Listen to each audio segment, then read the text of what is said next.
Rabas na amplifier ito. 2, 4, 6, 8, 10, 20. 10 dito, 10 dito. 2, 4, 6, 8, 10, 20. Bale 20 piraso na, 100 volts na, 10,000 microfarad.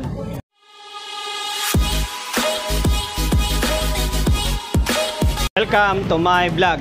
7:05 ng gabi. Gabi na, oh. Pahabol na vlog na naman ito.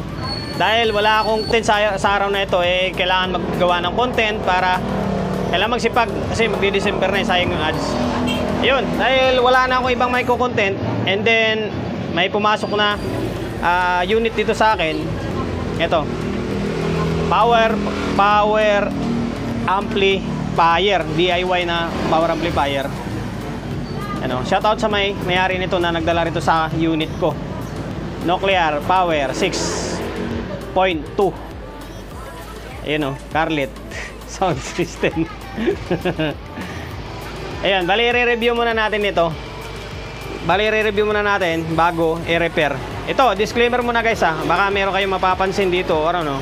Ito, ginawa ko yung video na ito para lang, pang content lang. Wala akong ibang intention, manira or anong klaseng basta kung anong tawag doon. Wala akong ibang intention na ganon. Akin lang, meron lang akong may co-content. Para siyempre, sayang yung ads eh. Mataas yung respeto ko sa kapwa ko, technician. And then, makaisipin nyo ito, vlog para manira. Hindi. Wala akong intention na ganon. Pala ito, for content lang. Ayun, bali i-review muna natin bago i-repair ito. Ayun, ito, DIY yung casing nito. Sabi ng yung may-ari nito, siya rin yung gumawa ng casing niya, tapos pinabuo niya lang yung laman. Ayan yung casing nyo, lapad. May handle dito, may handle nyo. Tapos yung front panel niya, yung indicator dito, parang biometer style, kaso lang ang daming ilaw. Ayan.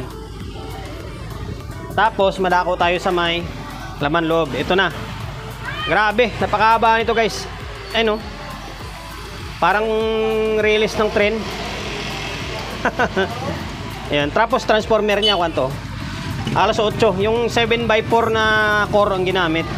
Tapos ang sabi sa akin, parang 130 yata ito, nasa 130. Oh, 130 AC. Hindi ko lang alam, hindi lang ako sigurado kasi hindi ko pa nasukat ito eh. Ayan, ang laki ng transformer. Ayan, tapos dito sa may board, ang ginamit ay parang steady bridge. Yan, kasi dalawang drive pinagsama. Drive ito. Para steady bridge. Yan, tapos ito yung kabilang channel. Tapos yung output na ginamit is C5200 and then A1943 na Toshiba. 1, 2, 3, 4, 5, 6, 7, 8, 9, 10, 11, 12, 13, 14, 15, 16, 17, 18, 19, 20 pairs.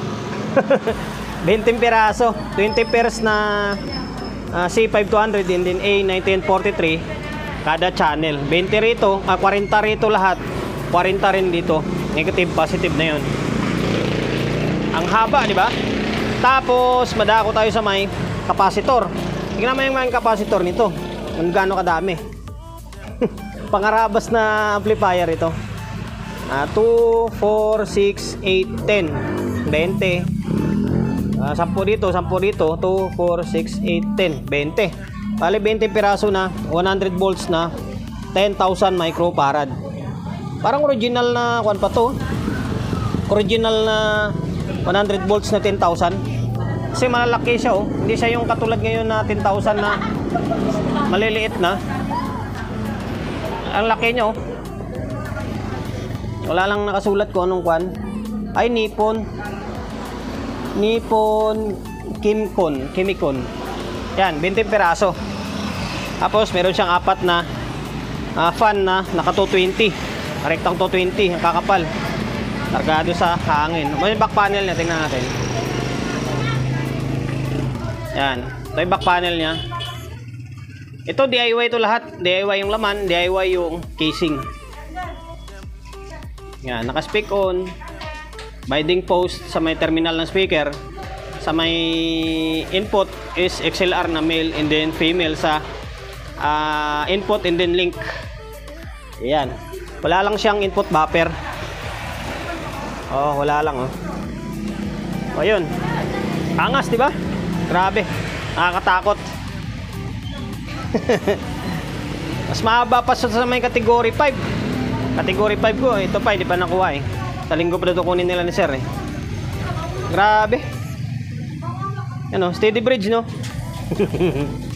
Ito yung drive nyo. Drive. Tapos yung heatsink, doble rin. Yan, doble oh.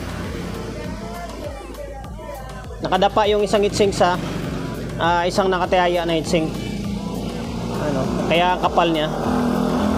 Kargadong kargado. Maganda to eh, pang load sa 4 ohms. Tapos eh, naka-bridge stick. Parang steady bridge tawag dito ba? Oo, naka-steady bridge. Kasi dalawa. Naka-dual supply oh. Ay, naka-dual drive. Drive ito. Hindi ko lang totally sigurado. Hindi ko pa nabaklas eh. Pero sa forma niya, parang to pan eh. Naka-steady bridge eh. Tapos yung issue nito, yung kabila, matagal kasi daw ito may kwento ko na. Matagal daw kasi hindi nagamit ni sir to para mula akuan, iniro daw hanggang ngayon. Nung pinaandar na niya, eh biglang may umusok. May umusok daw. Kaya dinala dito sa akin para i-repair. Itong channel buo dito sa kabilang channel, sa right side buo ito. And then ito yung natustaw. Yan, ito yung nagka-problema. Ayan. So ngayon, ito yung mission ko sa mga susunod na video natin. Naway magawa ako kasi hindi natin kabisado itong design na ito. Ito para saan to? Ito soft start nya.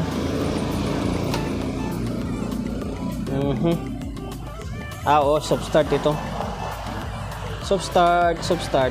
Ang ganda, tangangas. Quality yung paggawa. Quality, napakalinis. Akala mo brand new. Akala mo brand new yung pagkatirada. Nagdi-DIY ako pero hindi ganun kalinis yung gawa ko. Ito, masasabi mong expert yung pagkatirada. Kahit sa wiring, oh, linis. Ang linis kahit sa wiring. Sabi, di ba? Sa wattage, sige, tatanong nyo sa watts, hindi ko totally masagot. Mahina ako sa ohms law eh, mahina ako sa kalkulasyon eh. Wala na lang kayo. Wala kayo magtansya-tansya dyan. Hindi ko pa nasukat kasi ito eh. Basta sabi doon ng mayari, nasa around nasa 120, 130 ba sinabi sa akin. Hindi lang ko exact kung 130 DC or 120 o 130 AC. Eh kung 130 AC, napakalakas nito, napakataas nito. Napakalakas. Kunti na lang category 5 na. Category 5 is 133 yata yan. Kung ito 130, di halos dikit na. Kaso nga lang ito naka AB lang. AB na steady bridge.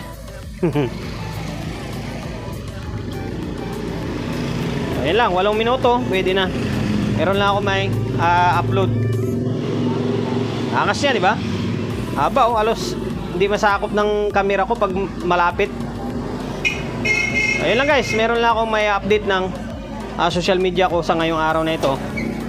Bago tayo magtapos, siyempre, promotion sa mga gusto magpapa-repair o along sa Oyo area, Quezon City, address number 41, Don Julio Gregorio Street, sa Oyo Road, sa Oyo, Quezon City. Facebook page sa mga hindi pa nakapag-follow, paki-follow. Then siyempre, paki-share ng mga walang kwentang video natin. YouTube channel sa mga hindi pa nakapag-subscribe, paki-subscribe, like, share, and then siyempre paki-hit ng bell button sa gilid para updated tayo sa mga susunod na video natin. Ingat, God bless, and then peace out in lahat.